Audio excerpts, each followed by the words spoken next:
In the courtyard of Lanruo Temple, sword light and darkness continued to clash. The old demon shrieked, its pitch-black arms lashing down like a tempest. But Yan Chizia stood firm, his sword strikes growing increasingly relentless. He knew this demon had cultivated for 100 years and would not be easily vanquished. He had to strike its primal spirit. Yan Chixia let out a great shout. Pouring all his strength into the sword, a white light flared, dazzling a corner of the night sky.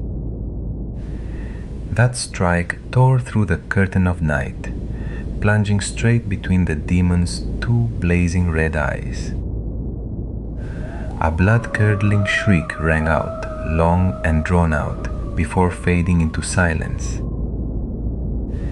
The colossal shadow dissolved into 1,000 shards of black smoke, which swirled up and vanished into the void. The old demon, which had wreaked havoc for so many years at Lanruo Temple, was finally vanquished. The temple courtyard fell unnaturally still. The foul wind ceased. All that remained was the sound of Yan Chisia's heavy breathing as the moon began to peek from behind the clouds. Nie Xiaoqian stepped out from behind Ning Kaishen, bewildered. For the first time in years, she no longer felt the invisible chains binding her soul. She was free. Yan Chixia sheathed his sword and turned to smile at the young scholar. He said, "The rest is up to you."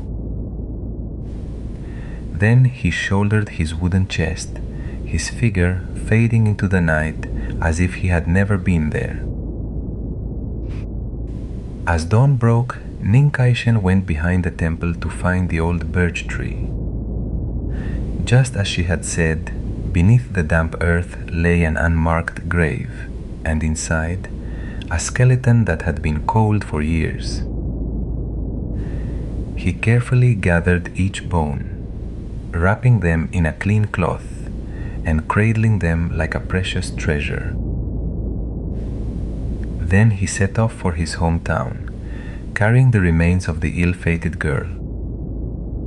Back home, Ning Kaiken chose a peaceful plot of land right beside his study, a place filled with the daily sounds of life and the light of the sun. He gave her a proper burial, erecting a small headstone on which he carved 3 words, Nie Xiaoqian. From that day on, strange yet heartwarming things began to happen in the Ning household. Night after night, Xiaoqian would appear, but she was no longer a tormented spirit bound to another's will. She would quietly sweep the study, refill the oil in his late-night lamp, and sit beside him as he read. She also dutifully served Ning Kaiken's elderly mother, as tenderly as if she were her own daughter.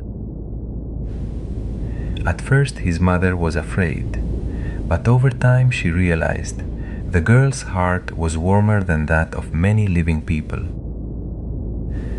And then something miraculous happened. Surrounded by human warmth, loved and trusted, the life force within Xiaoqian grew stronger with each passing day. Her pale cheeks gradually gained a rosy hue. Her once ice-cold hands grew warm. She laughed more often, and that laughter sounded truly human. She was coming back to life. From a ghost, she was becoming human again.